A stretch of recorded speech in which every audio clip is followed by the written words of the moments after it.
سڵاو خۆشەویستان، ئەم کاتە هەموو کاتێکتان باش. حەزەکەم ئەمڕۆ باسی شتێ بکەم، ئەویش سوپاسگوزاری ئەو بەخشینانی کە لەلایەن خوای گەورە و پێمان بەخشراوە. خوای گەورە ئەڵێ لە ئین شەکەرتم لە ئەزیدەنەکم، واتە کاتێک تۆ سوپاسگوزار بی خوای گەورە زیاتر شتەکان دیار. هەموو ڕۆژێ تۆ کە هەستای لە خەو سوپاسی خوا بکە کە ئەمڕۆ ڕۆژێکی تازەی پێبەخشی، بۆ ئەوەی ژیانێکی تازە بژی، بۆ ئەوەی کارێکی باشتر ئەنجام بی، بۆ ئەوەی چێژ لەم ژیانە وەرگری. هەروەها شەوان پێشەوەی بنووی ئەتوانی بەلیستێک ئەو شتانە بنووسی کە تۆ هەتە بۆ نمونە لەش ساغی خانوو هەیە، ماڵە هەیە، مناڵە هەیە، هاوسەرە هەیە. ئەمە کۆمەڵە شتانێکن کە خوای گەورە بەخشیوێتی بە تۆ، بەخشینێکە لەلایەن پەروەردگارەوە بۆ تۆ ئەبێ چێژی لێ ببینی و بەخۆشی بژێ و سوپاسی خوای گەورەی لەسەر بکەی. بەڵام ئەوەت لە یاد بێ کە ئەم شتانە هەتایی هی تۆ نین، واتە هەر وەکو چۆن خوای گەورەی یاویتەتی ئاو هەش ڕۆژێ لە ڕۆژان لەوە ئەچێت تۆ یەکێک لەم شتانە لەدەست بێ.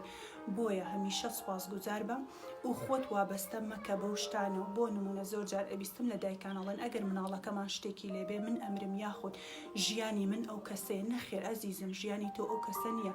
تۆ مناڵەکە شتێکی لێبێ نامری، بێتاقەتەبی، بێهێزەبی، بەڵام ژیان لێرەیە ناوەستێ. خوای گەورە مەسجێکی پێیە بۆ تۆ، بۆ ڕووداوی کە ڕوئەیە. تۆ ئەبێ سوپاسگوزاری خوابی، دڵنیا بە خوای گەورە باشترینە پێ ئەبەخشێ. بۆیە هەرگیز مەکە، هەرگیز نەکەن خۆتان بە هیچ شتێک وابەستە بکەن تاکە وابەستەی تۆ بە خوای گەورە بێت.